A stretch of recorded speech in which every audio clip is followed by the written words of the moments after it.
What's up, everybody? Welcome into Shout at Buffalo Bills Football Podcast. I'm Matt Parrino, joined as always by Ryan Talbot. I am live inside Highmark Stadium, where there's still a few straggling members of the Buffalo Bills doing snow angels in what turned out to be quite a bit of snow here on a Sunday night football. The vibes were off the charts. We're going to get to everything from this game, what it meant.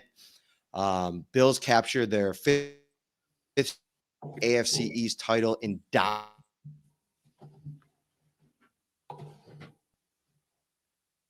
five.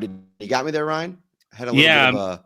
I was going to say you're freezing up quite a bit on your end there. I wasn't sure what the deal was. Me either. We'll see. I'm going to switch Wi-Fi's real quick. You take it over. All right, yeah. Matt kind of just said it here in the lead. Unpredictable weather here at Highmark Stadium. We saw leading up to the game that quite a bit of snow was dropped inside of Highmark, but they were expecting it to be cleared up by the start of Sunday Night Football. But we also saw that was not the case. A lot of snow coming down, looking like hail at times, large flakes of snow coming down. And, that led to a lot of traction issues early on in this game for both defenses. And eventually one team settled in, being Buffalo, whereas the 49ers really struggled to get things established, Matt. We're brought to you by Tops Friendly Markets, and thank you, my friend. I think we got the internet figured out here. Christmas bonus is underway at Tops right now, and that means you could shop and save $10 at all your other favorite stores and restaurants. With over 25 gift cards to choose from, there's something for everyone in your list. And don't forget to treat yourself to some extra savings too.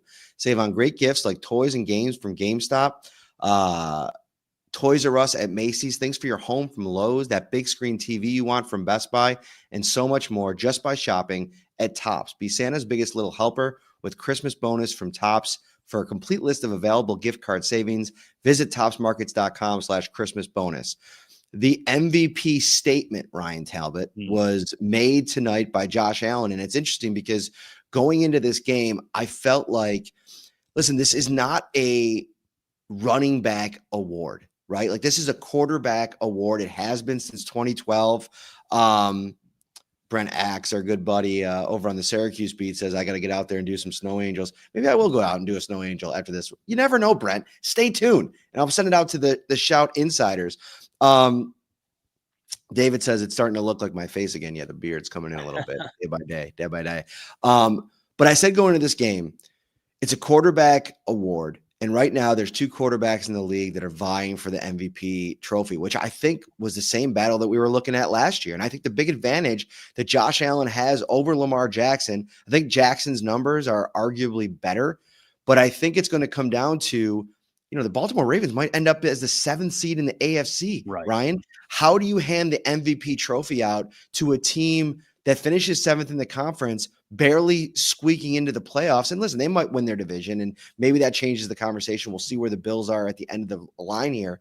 But right now on national television today, Josh Allen made a statement. He is the first player in NFL history to have a rushing touchdown, a passing touchdown, and receiving touchdown all in one game. And it all happened on one crazy play to Amari Cooper. We'll take you through all of that. But just your impressions of the performance from Josh Allen and where he stands for you now in the MVP race. Yeah, it just seems like a two-man race at this time between Josh Allen and I would say Saquon Barkley. But as you mentioned, this is generally a quarterback award.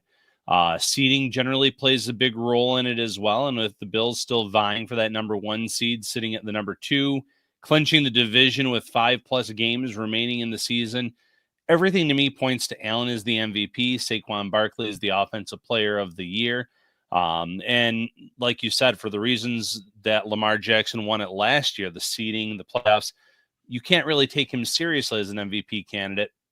You look at his play today, he really struggled in that loss for the Ravens. But for Josh Allen, he's out there making history. And you mentioned the first NFL quarterback in history in one game to have a rushing touchdown, passing touchdown, and receiving touchdown. But it's not just that. You watched him play in this game against Brock Purdy. And we talked about this last night on our preview show. Brock Purdy was not at 100%. He was out there throwing some ducks that were very lucky that they were not intercepted. Really struggled in the conditions where Josh Allen was still able to rifle that pass down the field, big gains, to Dawson Knox, big gains when he needed it, to a lot of his different receivers in this matchup. And that's the difference. That's what makes Josh Allen stand out amongst the crowd in the MVP race and just in the league in general. No matter the elements, no matter what's going on, Josh Allen can find ways to win with his arm and his legs, and that was on display tonight, Matt. So the play that people are going to be, it's crazy, Ryan, to think about this. We're 2 weeks removed from the Josh Allen 26-yard touchdown on 4th and 2, when everybody talked about that being the signature moment for Josh Allen. Then he finds a way to one-up it, and it couldn't have been possible without Amari Cooper having the wherewithal in that moment. A pass that he almost dropped. There was a little bit of a duck. He had to make a play on it. He sees he's got 3 guys on his back. Josh Allen is then all of a sudden there. He said the throw was so bad that he felt like he had to kind of move towards the pile just in case, because he didn't like his throw. Well, there he is. And Amari Cooper looks back and said, hey, man, Josh Allen's over here. Maybe he wants the ball. I'm just going to pitch it to him. He's going to go on an absolute sprint for the goal line. He ends up scoring a touchdown on one of the most crazy plays that I've ever witnessed live in a football stadium. And he gets credit on the play for a passing touchdown and a receiving touchdown, because he threw the pass and then he was the one that actually crossed the goal line with the ball in his hands. Just an absolutely crazy game in a season where, you look at Josh Allen's numbers and the 27 total touchdowns. I think he's on pace for somewhere around 38 by the end of the season, 37. Mm-hmm. And that's going to pale in comparison to last year's 44. Now, who knows? I mean, they're going up against the Patriots twice in December, the Jets, who are just absolutely falling apart. Maybe he takes a run at 45 touchdowns with a really big December here over the next couple of weeks. Who knows? But the big thing for me for Josh Allen is he's taken the one part of his game that critics emphasize year in and year out, the turnovers, and he's almost wiped it completely out of his game. Of the turnovers that he's had, not enough is being talked about right now. The fumbles, the lack of fumbles. Now, part of it is he's not running as much, so that's a part of his game where they've pulled it back. But the interceptions, at least a handful of them, have been on the receiver. So you take that part of your game out of it in a year where you moved on from Stephon Diggs, you moved on from Gabriel Davis, you gave him a new center. What was the storyline during training camp, Ryan?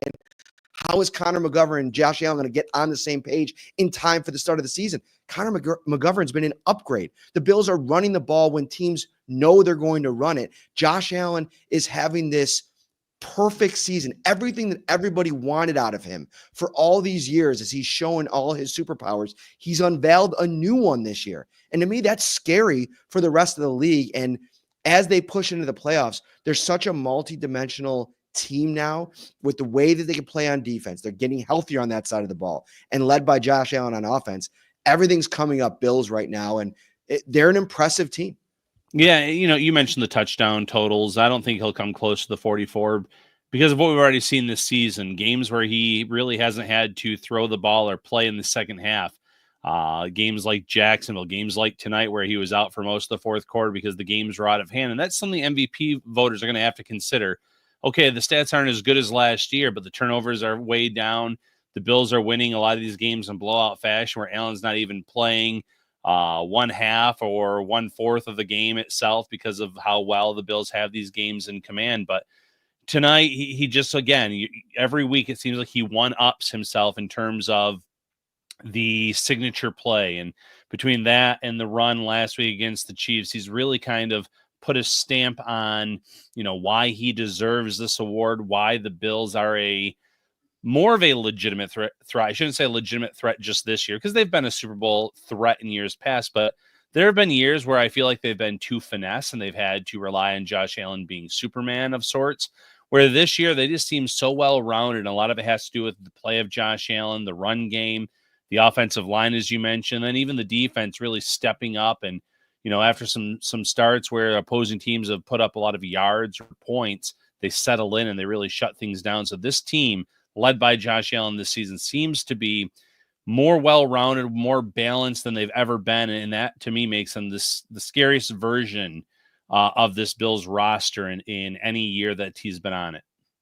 We got to get to this run game here in a second, but, Bills PR putting out a tweet just now. The Bills clinched the AFC East title tonight, becoming the first team since 2009 and one of 8 teams all time to clinch with 5 weeks remaining in the season. And this has just been a dominant run. And to be sitting here at 10-2 with a real honest look at 15-2 here. And that's the craziest part about this season is I think both of us were super high on this team. And we both, predicted 12 wins and thought, there was a chance for this to be a really special season. But where the Bills sit now, I don't see a scenario where they get to the end of the year outside of like something crazy happening where they don't finish with more than even you and I predicted. And we were about as high as on the Bills this season as anybody. And I had an exchange with Robert Griffin III.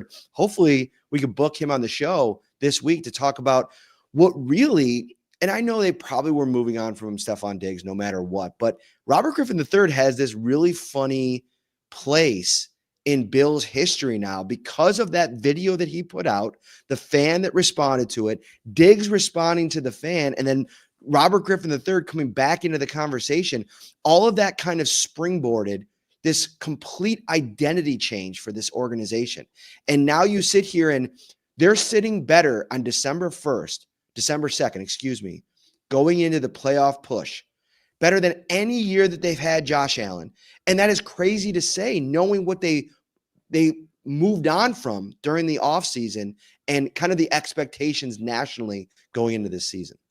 It's really impressive that, first team since the 2009 Indianapolis Colts to clinch division with, 5+ games remaining in a year. And it speaks volumes about one, how bad this division has been, the Jets being an utter disappointment, the Dolphins not living up to expectations again, the Patriots being a very young roster, but the Bills in what was considered a reset year by many. And I believe that's even a term that Brandon Beane used once, not saying it's a rebuild, but a reset of sorts. They're sitting here now at 10-2. And like you said, 15-2 is not out of the realm of possibility. You look at the biggest game remaining on their schedule, and it's in a few weeks against the Detroit Lions.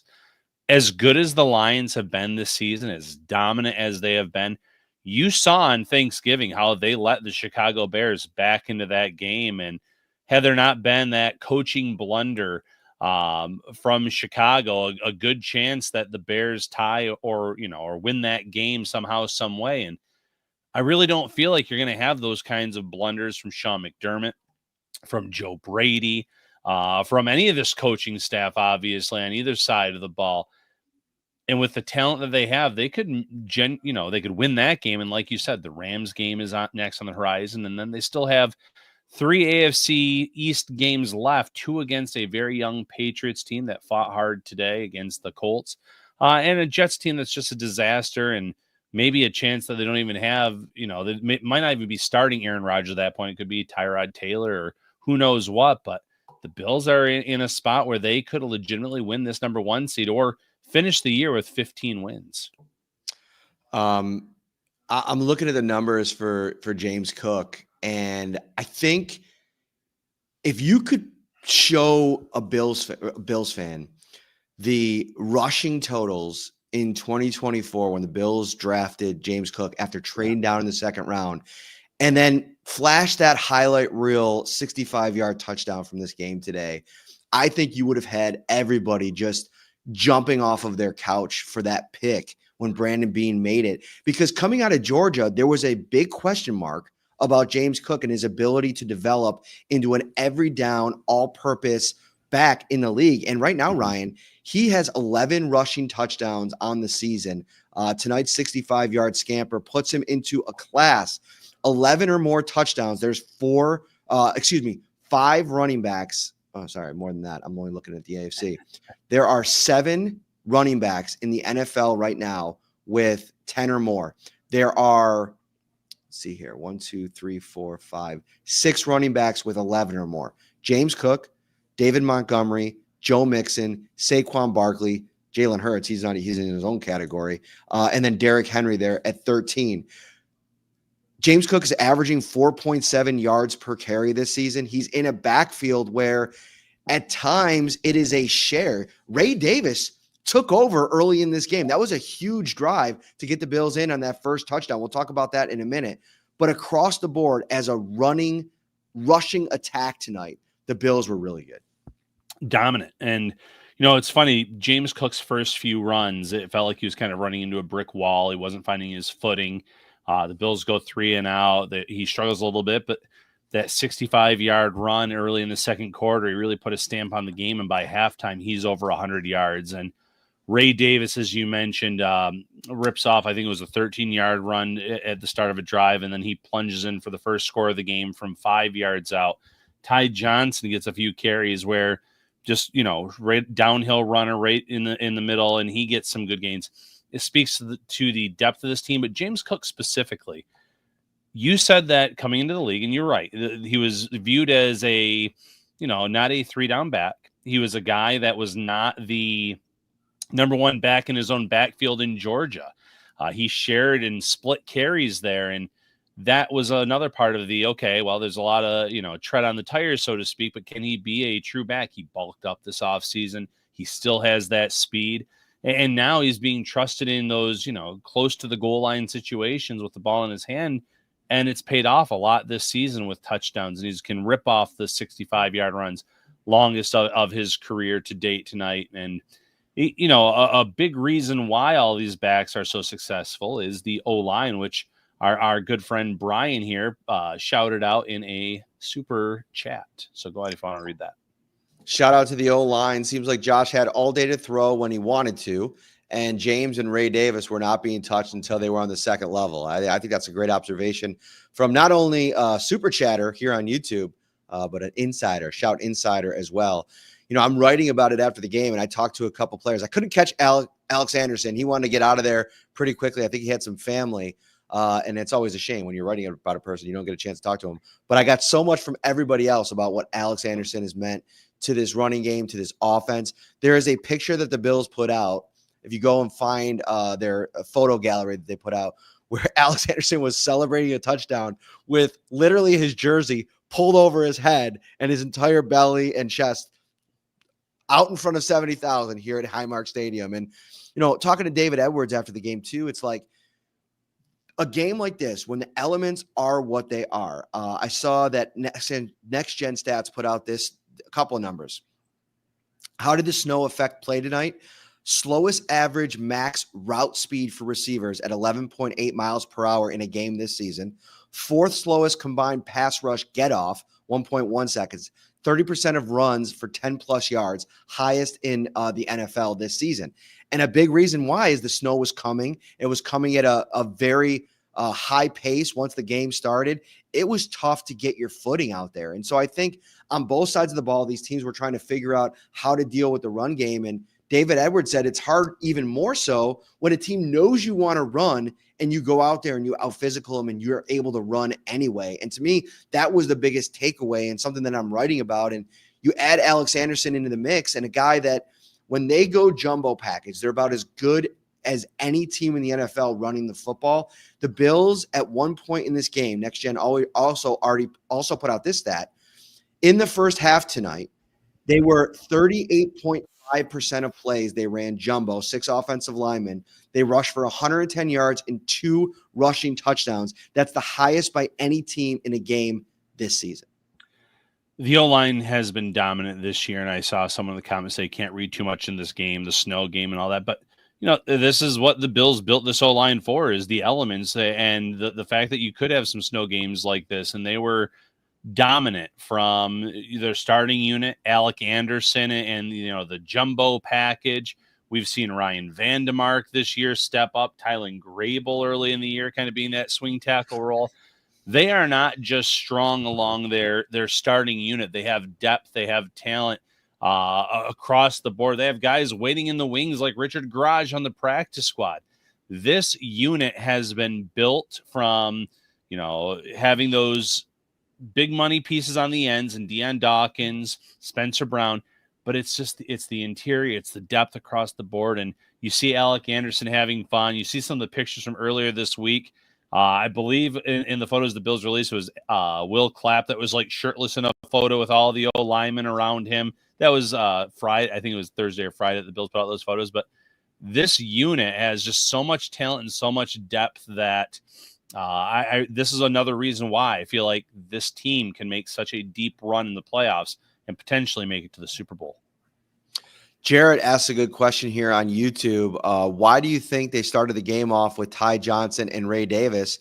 I think part of it was just maybe to throw a little bit of something different to give the San Francisco 49ers something to think about. I thought it was interesting that they finally went to a little bit more two backs in the backfield at one time, just trying to throw them a little bit of a different speed. And I think that's the big thing with these three backs. They all offer something different. You know, you look at, I was watching the Cincinnati-Pittsburgh game earlier today, and Chase Brown is obviously the starter there now. Jaylen Warren's the backup to Najee Harris. But when he's on the field, he becomes such a dynamic player because what he can do in the pass game and the run game. And I think Ty Johnson has filled that role for the Bills. A little bit of a smaller, tougher back, can run in between the tackles, can catch it out of the backfield. Cook is that number one bona fide guy. And then Ray Davis fits in this quasi-like, he reminds me a little bit without the touchdown production because he doesn't just get enough run. Right. But what Jamal Williams meant to the Detroit Lions a couple of years ago, Ray Davis feels like that kind of impact at times for the Bills in the run game. I felt it on that drive early in the game today,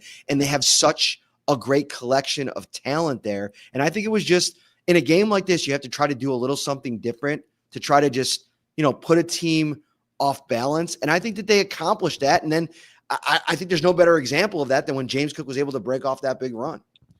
Yeah, I think early in the game, James Cook, again, the footing, the fact that the 49ers were banking on the Bills to run the ball, it's why his first few carries didn't go for many yards. I think he had 2 yards on that opening drive on a carry. Then he had a loss of 4 yards, a run of 5. And then obviously the floodgates opened up, but he doesn't necessarily run downhill. He doesn't run necessarily in that straight line. He has great vision and burst to get around defenders, as we saw tonight. But that's why they would go to Ty Johnson. That's why you would go to Ray Davis. Those guys are a little bit more physical. They're more downhill. They're more, get the ball and go type of guys. But once they were able to establish the O-line and win those battles in the trenches, it didn't matter who they were handing the ball off to. It felt they were able to keep their legs moving forward and get positive yards. Get some big chunk plays out of it, but Cook leading the way with this backfield, it's a really good overall unit from 1 to 3. If you're watching on YouTube here, almost 1 a.m. East Coast time, we really appreciate it. Hit that like button, subscribe to the channel as well here on YouTube. And also you can become a Shout Buffalo Bills insider. That thing was cooking all day today. And you could do that by texting 716-528-6727. It is a 2-week free trial. Then it's $3.99 a month. After that, it's a bargain, Ryan Talbot. You get me, you get Ryan Talbot 24/7, 365. You have a question, if you want to interact, that's the best way to get a hold of us. And the Shout text line is brought to you by Carrie C. Byer, attorney with the law offices of Francis M. Litro, located at 237 Main Street in Buffalo, New York. If you or someone you know is seriously injured, give Carrie a call, 716-852-1234, or check out litrolaw.com. All right, Ryan, we're going to keep this train moving, if you will. And I want to flip things over to the defensive side of the ball for a second. We're going to talk about Matt Milano. He made his return tonight, finished with 5 tackles, played the majority of the snaps, came out the field when the starters were still in, only when the Bills went in their dime package. So it wasn't a rotational situation like a lot of people might have expected. Yeah. Matt Milano was full go. We'll get into that in a moment. But I want to bring up Taylor Rapp because one of the biggest questions that we have gotten in the insider text line on social media is safety the biggest area of concern for this Bills defense, for this Bills team? And I think Taylor Rapp continues to make statement after statement as to why that's not the case. I think the Bills are in a better position at the safety position right now than they were a year ago. I will put my name on that take. And that is no disrespect to Micah Hyde and Jordan Poyer, what they meant to this team for years and years and years. But last year was not the version of Hyde and Poyer that everybody remembers. And oh, by the way, you have a rookie safety in Cole Bishop right now that is gaining confidence on special teams. He's finding a way to impact games. Made a huge play to force a fumble on special teams today, chomping at the bit to get his opportunity that will come if there's an injury to Rapp or Hamlin, who almost had an interception today. That was his own kind of little thing there that we could talk about as well. Taylor Rapp, huge punch out, huge tackle on the Christian McCaffrey run early in the game. I think Taylor Rapp is in the mix when you're talking about importance to the Bills defense this season. Yeah, he was the defensive MVP of this game. And, Greg Rousseau obviously had a big impact too. We can maybe talk about him a little bit, but Taylor Rapp saved 14 points in this game. Kyle Juszczyk gets the ball 1 yard line. He punches it out. Taylor Rapp post game says he wasn't even trying to go for the punch out. He was just trying to make a tackle.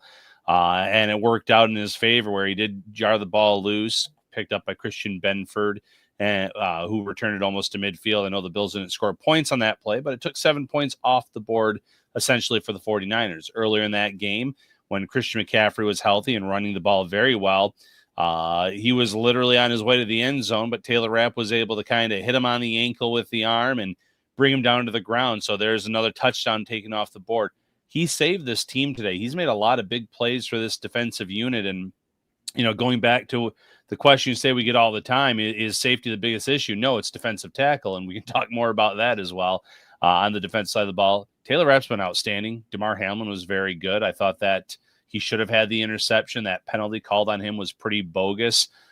George Kittle steamrolled through Rasul Douglas and kind of lost his footing and ran right into Damar Hamlin. So the refs saw it one way, but upon replay, it certainly looked like, if anything, that should have been offensive pass interference with Hamlin coming away with the pick. But they're holding their own on the back end of this defense. They have Cole Bishop waiting there. They have other guys that they trust too if there are injuries. So that has been a positional strength that I think a lot of us did not necessarily see coming. Thank you so much for watching. We got almost 1,500 across all three platforms on a early Monday morning, the last night game, at least for the regular season, which I feel pretty good about. Oh, yeah. These late night shows are fun, but they add up over the course of the season.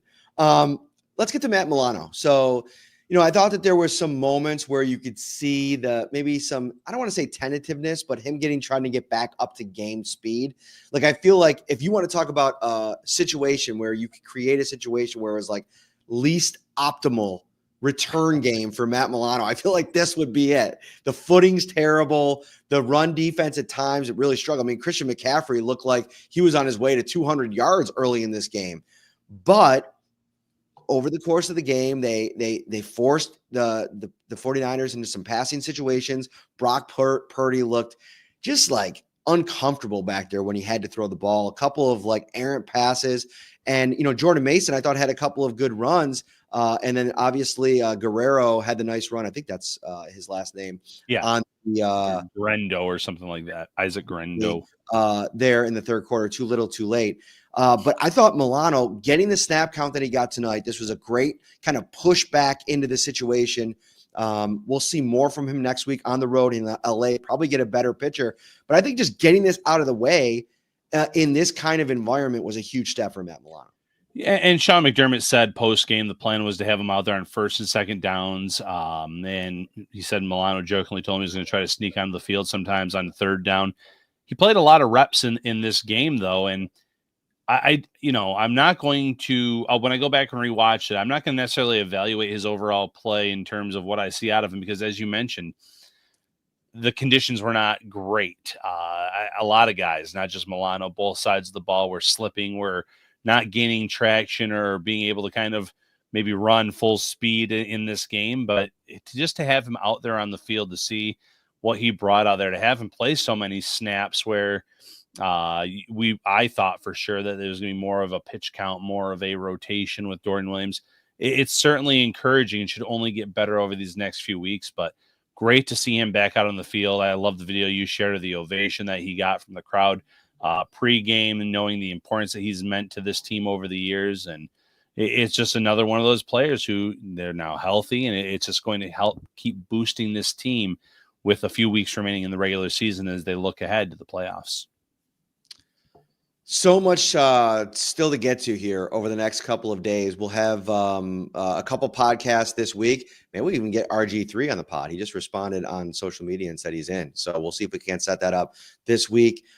Former first-round draft pick of the Washington Commanders, now doing some media, has his own podcast. We'll talk a little bit about Josh Allen and just this unbelievable season and arc that, this story is kind of unfolding here. And, I want to talk about Sean McDermott for a second. We talked about him at Turning Stone last night. Great question from one of our fans that came out, Don, about Sean McDermott's place in, Bills Mafia and how safe his job is if maybe there's another collapse in the playoffs. And the one overarching observation that I keep having about McDermott is the sense of calm and comfort this season that I've not noticed from him in years past. And it's more than just the snow angels after the game. It's just his demeanor in press conferences, like the way that he interacts with his players, his, people, the confidence that he's shown in a first-year defensive coordinator in Bobby Babich, and basically an extension of the first year of Joe Brady here, and handing over the reins and not being eager to place training wheels on either of them, and really truly ascending into that CEO position that I was critical of him for not being able to handle last season.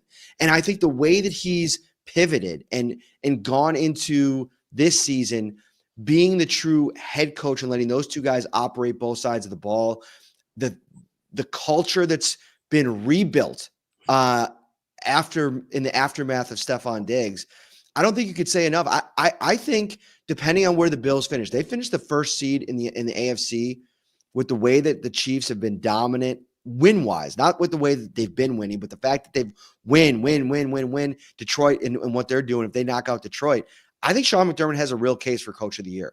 After moving on from Stephon Diggs and all the questions all off season, the coaching job that he's done, the temperature of this organization right now heading into the playoff push, it's been impressive. This has been an unbelievable coaching job by Sean McDermott. And, it's hard to be overly critical of him based on the success he's had as head coach of the Buffalo Bills. I know not winning the big one, not getting to a Super Bowl, that's fair and valid criticism, but he's finally, it seems like, loosening up a little bit. He was always, I think he always had a vision in mind going back to the Brian Daboll game, days of offensive coordinator, where maybe he didn't like them slinging the ball around so much. In his mind, he had a vision for what this offense should look like with his defense, and they have been playing such good complementary football this season on both sides of the ball. And part of that has to do with the way that Joe Brady is coaching the offense, Bobby Babich on the defense, and Sean McDermott letting those two guys take over the reins and let them do their own thing while, being there throughout the week to help them prepare for those matchups that they have on the horizon. But McDermott, too, has learned over the years. He's become more aggressive in the regular season. I truly think that will kind of transfer over to the postseason and these winner-go-home matchups. I know that hasn't always been the case, but you can kind of see him evolving as a head coach. Despite the success he's had over his tenure in Buffalo, he continues to evolve as well in terms of learning and seeing that this team is finally kind of coming into what he envisioned with Josh Allen not turning the ball over, with them being able to lean on the run game, having a physical team on both sides of the ball with their backs, with their O-line, getting more push from the edge position. Another dominant game from Greg Rousseau, 3 tackles for loss, another sack, fumble, recovery in this game. They're getting the most out of both units, and a lot of that has to do with Sean McDermott and the way that he coaches up this squad. Man, it is 1 a.m, Ryan Talbot. I'm absolutely exhausted. It's been a long weekend. We did Turning Stone last night, which was such an awesome experience. So many people came out. We met a few new faces that we've never seen before. We saw a bunch of returning folks. It was just an absolutely awesome time. And I mentioned Mark on the broadcast. He came out and hung out with us during the show. His wife, Michelle, they come out to all of our we got to give her the if we're giving Mark the Shout Fan of the Year award, we got to give a small little side trophy to Michelle for putting up with our voices 365 and all of you that are supporting the show, man. We're so appreciative coming out to all these live shows. We're actually not going to do a Wingnut show in December. We decided that today. we are going to do 2 in January to do 2 playoff shows in January, just because like, the Patriots game, the Jets game, the vibes aren't going to be as high as I feel like they're going to be in the playoffs. So we'll put it off till January. We'll do 2 big shows in January for that. Where do you want to go next, buddy? Yeah, next, I guess I would kind of like to, I kind of already mentioned about Greg Rousseau. This defensive line as a whole, though, I thought that the defensive tackles had another very poor night. I thought they were getting blown off the ball early, which led to a lot of big runs for the 49ers, but the edge position kind of held up pretty well. I thought Casey Hill made some nice plays. He's become part of this rotation where he's once or twice per game making plays. Rousseau was dominant. Epinesa had good pressure on a play. And then, Von Miller flashed a little bit too. So I guess I'd like to turn to the defensive line next. Yeah, the defensive line, I thought for the most part, listen, Sean McDermott didn't want to use it as an excuse. The footing was really rough out there, but I feel like over the course of the game, they course corrected a little bit, figured out a way to get a little bit more, find the footing, find the lanes. But there is a big disadvantage for the defense because the offense knows where they want to go. So in those split-second moments, like on the James Cook touchdown, to be able to react in the moment, there was no way for those defenders that were coming in from the third level to take an angle on the James Cook run. And, a couple of those Christian McCaffrey runs early in the game, you'd love to have those back if you're Bobby Babich and Marcus West and Sean McDermott. But I thought for the most part, the penetration when Brock Purdy wanted it, he was never comfortable back there. Greg Rousseau continues to find a way to make plays. Von Miller with the pressure that led to the Rousseau sack. I thought across the board, the defensive line played pretty solid. And Dwayne Carter didn't get back for this game, but that's going to be something over the course of the next week or so. We'll track his progress. It'll be interesting to see what they do roster-wise when he's available. I think the guy that ends up getting cut is Jalen Virgil. We talked about that a little bit. Keon Coleman might be able to come back, and that opens up the roster spot. But then you have some game day active decisions to make with Jefferson and Jordan Phillips now on the roster. Yeah, what they end up doing when all these guys get back will be interesting. You hope that Carter can help bolster that defensive tackle position.